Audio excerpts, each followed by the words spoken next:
तमाम बाधाओं को पार करते हुए हरियाणा ने वैश्विक विकास, समृद्धि विकास और खेलों में एक नया अध्याय लिखा है। हरियाणा ने अपने लोगों के जोश जुनून की वजह से हर क्षेत्र में बेमिसाल सफलता हासिल की है। भारत में सड़क परिवहन में सबसे लोकप्रिय परिवहन का साधन माना गया है। इसी कड़ी में हरियाणा राज्य के लोगों के लिए एक बड़ी सौगात मिलने जा रही है। तो दोस्तों, आज के हम इस वीडियो में हरियाणा में आने वाले उन परियोजनाओं के बारे में विस्तार से जानकारी देंगे। इसी के नंबर फर्स्ट पर आता है Delhi Panipat RRTS rail corridor. दोस्तों, दिल्ली से पानीपत का सफर आसान होने जा रहा है। इसके लिए राष्ट्रीय राजधानी क्षेत्र परिवहन निगम ने पूरी तैयारी कर ली है।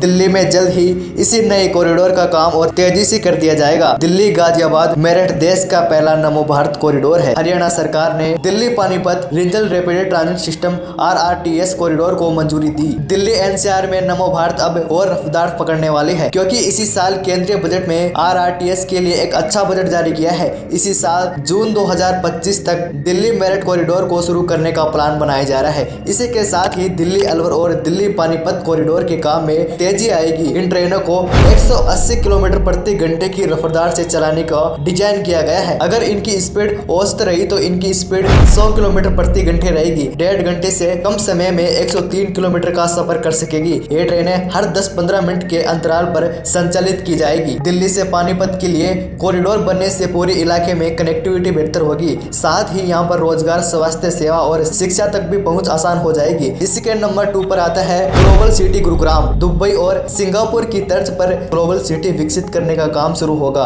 इसके लिए टेंडर की प्रक्रिया अपने स्तर पर पूरी कर ली गई है। 3 कंपनियों ने इसमें हिस्सा लिया गया है। अब इनमें से एक का चयन प्रदेश सरकार को करना है। मुख्यमंत्री चाहते हैं कि ग्लोबल सिटी को इस तरह से विकसित किया जाए, लोगों को दुबई और सिंगापुर होने का एहसास हो। इसे ध्यान में रखकर सिटी में दुबई के बुर्ज खलीफा और सिंगापुर के यूनिवर्सल स्टूडियो की तर्ज पर आइकॉनिक बिल्डिंग बनाने की योजना है। ग्लोबल सिटी में मल्टीनेशनल कंपनियों को कारपोरेट ऑफिस खोलने की प्राथमिकता दी जाएगी और इस क्षेत्र में विकसित किए जाएंगे। इस तरह ग्लोबल सिटी के भीतर कई सिटी होगी, कारपोरेट ऑफिस और रिहायशी क्षेत्र के अलावा स्कूल, अस्पताल, होटल सहित कई 5 स्टार की सुविधा भी होगी और इस कार्य को दिसंबर 2026 तक पूरा होने की उम्मीद है। इसी के नंबर 3 पर आता है गाजियाबाद नोएडा फरीदाबाद एक्सप्रेसवे। उत्तर प्रदेश के नोएडा समेत 3 शहरों को फरीदाबाद, नोएडा और गाजियाबाद एक्सप्रेसवे से जोड़ने की कवायद फिर से तेज हो गई है। नोएडा में इसके 17 किलोमीटर हिस्से का 70% काम पूरा हो चुका है। इसे गाजियाबाद से जोड़ने के लिए NH9 पर एक रोटरी बनाकर छिजारसी पर बनने वाले